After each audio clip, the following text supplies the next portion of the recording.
Welcome, family and friends. For the Family Movie Reviews is a YouTube channel dedicated to reviewing all the latest movies and your requested movie reviews focused on grading and disclosing the content and how appropriate it is for children. We simply want to provide full disclosure and transparency around the movies and what content is in the movies for you to make a wise decision. Let's get right to the video. Today we're going to be talking about Black Adam. Black Adam is a movie that was released recently with Dwayne Johnson. It's about nearly 5,000 years after someone was given almighty powers from the ancient gods and imprisoned. Black Adam, played as Dwayne Johnson, is freed from his tomb and ready to unleash his unique form of justice on the modern world. So it's a movie about the vengeance from being in prison and releasing justice. So this is not a Marvel movie, this is a DC Comics. Black Adam is a DC Comics character from back in the comics day, but now made into a movie. This is another movie that was delayed due to COVID. The writing began back in 2017 and production and filming was going to begin in 2020 but was delayed. This movie was actually going to be released back in December of 2021 but has been delayed till now. So this was released October 21st, 2022. Black Adam was rated PG-13 by the MPAA due to sequences of strong violence, intense action, and some language. This is a fairly typical superhero movie, kind of like Avengers, kind of like the Marvel movies. I feel like the DC Comics tends to be a little darker in nature, so that may be something you want to be of concern for your children depending on your value system. It tends to be darker, just how they film it, how the characters behave and their demeanor tends to be a little bit darker, so it may be a little too much for the younger children. But at the end of the day, it is a superhero PG-13 movie akin to the Marvel comics, you know, the Spider-Mans, the Avengers, lots of fighting, hitting, action, superhero type of violence. So let's get into the topics. First is sex and nudity. There's really nothing here. A young woman's costume consists of a dress with short skirts, tight dress leggings, tight leggings, and young men and women are looking at each other during that time. That's it. So let's get into the violence section. So this is where the content is. Violence and gore. Man is taken by a guard to a cliff, stabbed in the stomach, pushed over the side. We see blood splurting. So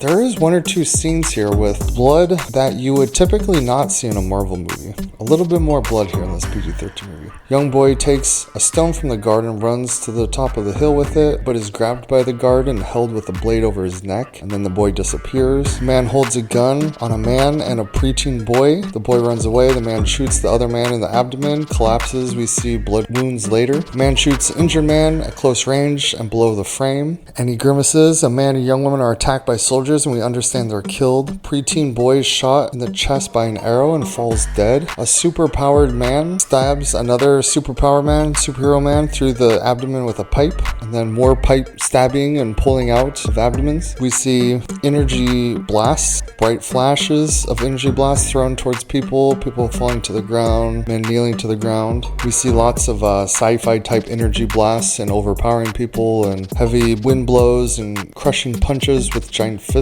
creating damage, knocking people down and conscious. Man shoots at a preteen boy. Superhuman man lunges toward the boy and snatches the bullet before it hits the boy. A superpowered man goes into a rage and yells and glows, causing an explosion that injures the boy. We see him recovering later, and then he comes out of rubble with charred remains. A boy runs from a gunman and a superpowered man flies toward him. Several flying vehicles speed around them and the boy is dropped, and the superpowered man catches him. We see a man which appears to be a hell-like landscape and a giant being with horns speaking with a roaring voice, kind of implying a devil-type creature, with flames and lava flowing about the area. The man puts a crown on his head and we see energy flashing through the area. A man puts on a magical helmet and transforms him into a superpowered being, and he disappears and reappears elsewhere, and the superpowered man is struck by flashes of lightning and is rendered powerless. A superpowered man crashes through the wall of a building and floats around town toward a giant statue and hovers in front of it, and then blasts of energy blowing up different buildings, rubble, people screaming, getting injured, that type of superhero violence. Two superpower men argue and one threatens to the other, "I'll rip your little wings off." Young women talk about being kidnapped. She's preteen, 15-ish age, and injected with something that gave her superpowers. A man tells a preteen boy to make his enemies beg for mercy, and the boy's mother protests. People talk about needing a champion that can restore freedom. People talk about a curse born out of rage. And so that's the violence topic. Again, very super superhero action nature, but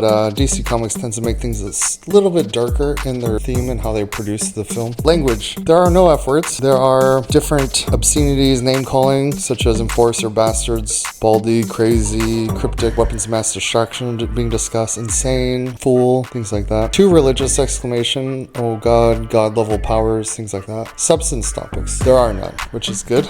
No substance topics. So, topics of the movie are dark powers, wizards, mercenary forces, revenge, big topic, heroes and villains, metahumans, superhumans, global stability, dignity, regret, fear of death, friendship, rage, corruption, and freedom. Overall messages. Sometimes it's hard to tell what the right side is, who's on it, what a hero is, and what a villain is, and how do you determine that. So that's the Black Adam film. Brand new movie. Don't want to give away spoilers, but there is an end credit scene. This is DC Comics that involves Batman and Superman, and there is talk about Black Adam facing those, one or perhaps both, we don't quite know. And there will be movies in the future with Dwayne Johnson, who acted and was also a producer, playing the Black Adam role, and perhaps he'll be fighting Superman or Batman in the future in DC movies. DC movies are trying to get in on the action with the superhero movies now that Marvel kind of wrapped up their Avengers saga. So lastly, let's go into the Rotten Tomatoes scores to see how people liked the film before we go into giving it a final verdict for the family score on the content. So Rotten Tomatoes, critics were really hard on this movie, gave it a 39%. They've said they're very disappointed and let down in the movie, but feel like it could recover later on in future sagas involving other DC Comics characters. The audience score, however, with over 2,500 verified ratings, gave it a 90%. So we have a huge disparity here between the critics' 39 and the audience 90% score. So a lot of people who actually went to the movie and reviewed it did like it. And those are movie fans of the superhero genre. And they like Dwayne Johnson. This is a very predictable type of movie. If you're the type to go buy a ticket and see this movie, you're the type that will probably enjoy this movie too. The superhero action, the Dwayne Johnson, very predictable in what this movie's about. So lastly, let's give it a For the Family final score. I give this a 5 out of 10, which maybe is a little on the higher end for what I could give it, but it's 5 out of 10 due to the dark superhero themes here. I feel like this may be on a little bit of a higher end of a PG-13 type movie, just given the nature of the dark forces, the magic forces, and lots of violence for the PG-13 superhero category. So my opinion doesn't matter, yours does, so let me know in the comments what you think. So that's all. Please like and subscribe to support us and tell all your friends. God bless you and your family.